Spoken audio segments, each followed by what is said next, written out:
ಯಾರ ಬಗ್ಗೆ ಮಾತಾಡ್ತಿದ್ಯಾ ನೀನು? ಸಪ್ತಮಿ ಬಗ್ಗೆ ಮಾತಾಡಕ್ ನಿನ್ ಯೋಗ್ಯತೆ ಇಲ್ಲ. ಪ್ಲೀಸ್ ಅಣ್ಣ. ಏ ಮಂಜರಿ, ಯಾಕೆ ಸುಮ್ನೆ ಕಾಲ್ ಕೆರ್ಕೊಂಡು ಜಗಳಕ್ಕೆ ಬರ್ತಿದ್ಯಾ? ನಿನ್ ಪಾಡಿಗೆ ನಿನ್ಗೆ ಇರೋಕೆ ಆಗಲ್ವಾ? ಸುಮ್ನೆ ಇಲ್ಲಿ ಬಂದು ಸೀನ್ ಕ್ರಿಯೇಟ್ ಮಾಡ್ಬೇಡ, ಹೊರಟೋಗು. ಬ್ರಿಟಿಷ್ ಅವರು 1947 ಫ್ರೀಡಮ್ ಕೊಟ್ಟಿದ್ದಾರೆ. ಯಾರು ಎಲ್ಲಿಗೆ ಬೇಕಾದ್ರೂ ಬರ್ಬೋದು, ಹೆಂಗ್ ಬೇಕಾದ್ರೂ ಇರ್ಬೋದು. ಬ್ರಿಟಿಷರ್ನ ಭಾರತ ಬಿಟ್ಟು ತೊಲಗಿ ಅನ್ನೋ ತರ ನೀವು ನೋಡಿದ್ರೆ ರೆಸಾರ್ಟ್ ಬಿಟ್ಟು ತೊಲಗಿ ಅಂತ ನಮ್ಮ ಮೇಲೆ ಸತ್ಯಾಗ್ರಹ ಮಾಡ್ತಿದ್ದೀರಲ್ಲ. ಇದನ್ನೆಲ್ಲ ನೋಡಿದ್ರೆ ನನಗೆ ಎಷ್ಟು ದುಃಖ ಆಗುತ್ತೆ ಗೊತ್ತಾ? ನೀನ್ ಹೀಗೆ ಆಡ್ತಿದ್ರೆ ನಿಮ್ ಮನೆಯವ್ರಿಗೆಲ್ಲ ಇನ್ನೂ ಜಾಸ್ತಿನೇ ದುಃಖ ಆಗುತ್ತೆ. ಏನು ಗೊತ್ತಾ, ನೀನ್ ಇಲ್ಲಿಂದ ಜೀವಂತವಾಗೇ ಹೋಗಲ್ವಲ್ಲ, ಅದಕ್ಕೆ. ಅಣ್ಣ, ಅವಳು ನಮ್ಮನ್ನ ಕೆರಳಿಸೋದಕ್ಕೋಸ್ಕರನೇ ಈ ತರ ಎಲ್ಲ ಮಾತಾಡ್ತಿದ್ದಾಳೆ. ನೀನು ಮಾತಿಗೆ ಮಾತು ಬೆಳ್ಸಕ್ ಹೋಗ್ಬೇಡ. ಹಾಗಂತ ಇವಳಿಗೆ ಎದ್ರಿಕೊಂಡು ಸುಮ್ಮನೆ ಇರ್ಬೇಕಾ? ನಾವಿಲ್ಲಿಗೆ ಬರೋ ವಿಷಯನ ಅಜ್ಜಿ ಫೋನಲ್ಲಿ ಮಾತಾಡುವಾಗ ಕದ್ದು ಕೇಳಿಸ್ಕೊಂಡಿದ್ದಾಳೆ. ಇಂಥ ಹೇಳಿ ನಮ್ಮನ್ನೇನ ಮಾಡಕ್ಕಾಗುತ್ತೆ? ಅದು ಅವಕಾಶ ಸಿಗೋದೇ ಅಪರೂಪ. ಸಿಕ್ಕ ಹಾಗೆ ಬಿಡದೆ ಉಪಯೋಗಿಸ್ಕೊಳ್ಳೋದೆ ಬುದ್ಧಿವಂತರ ಲಕ್ಷಣ.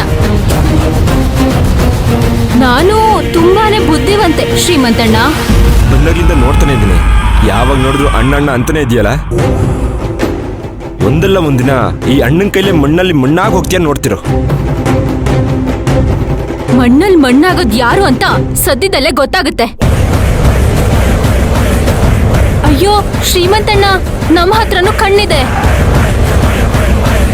ನಾವು ದಪ್ಪು ಕಣ್ಬಿಟ್ಟು ಹೀಗೆ ಸಿಟ್ಟಲ್ಲಿ ನೋಡ್ಬೋದು. ಇದನ್ನೆಲ್ಲ ಬಿಟ್ಟು ಫೋಟೋ ಶೂಟಿಗೆ ಬಂದಿದ್ದೀರಾ. ಬಂದಿರೋ ಕೆಲಸ ನೋಡಿದ್ರೆ ತುಂಬಾ ಒಳ್ಳೇದು.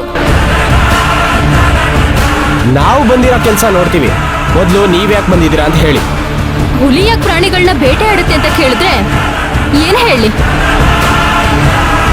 ಕೋಪ ಅಂತನ ಹೇಳೋದಕ್ಕಾಗುತ್ತೆ? ಇಲ್ಲ, ಅದಕ್ಕೆ ಹಸು ಜಾಸ್ತಿ. ಹುಲಿಗೆ ಹಸು ಜಾಸ್ತಿ, ನನಗೆ ದ್ವೇಷ ಜಾಸ್ತಿ. ಖರ್ಚಿಫ್ನ ಎಲ್ಲ ರೆಡಿ ಮಾಡಿಟ್ಕೊಳ್ಳಿ. ಇವತ್ತು ಸ್ವಲ್ಪ ಜಾಸ್ತಿನೇ ಹಿಂಸೆ ಕೊಟ್ಟು ಅಳಿಸೋ ಪ್ರಯತ್ನನ ಮಾಡ್ತೀನಿ. ಅಳ್ಸೋದು ನೀನು ನಮ್ಮನ್ನ? ಹೇಯ್, ಅದ್ ನೀನ್ ಹಣೆ ಬರ್ದಿಲ್ಲ. ಅಳಿಸ್ತೀನಿ ಸಾಯಿಸ್ತೀನಿ ಅಂತ ಬಂದವರೆಲ್ಲ ಏನೇನೆಲ್ಲ ಆಗೋದ್ರು. ನೀನ್ ಯಾವ ಲೆಕ್ಕನೆ? ನಮ್ಮನ್ನೆಲ್ಲ ನೆನ್ಪಲ್ಲಿ ಇಟ್ಕೋಬೇಕು ಶ್ರೀಮಂತಣ್ಣ. ನಮ್ಮನ್ನ ನೆನ್ಪಲ್ಲಿ ಇಟ್ಕೊಳ್ಳಿಲ್ಲ ಅಂದ್ರೆ ನೆನ್ಪಲ್ಲಿ ಇಟ್ಕೊಳ್ಳೋ ತರ ನಾನ್ ಮಾಡ್ತೀನಿ.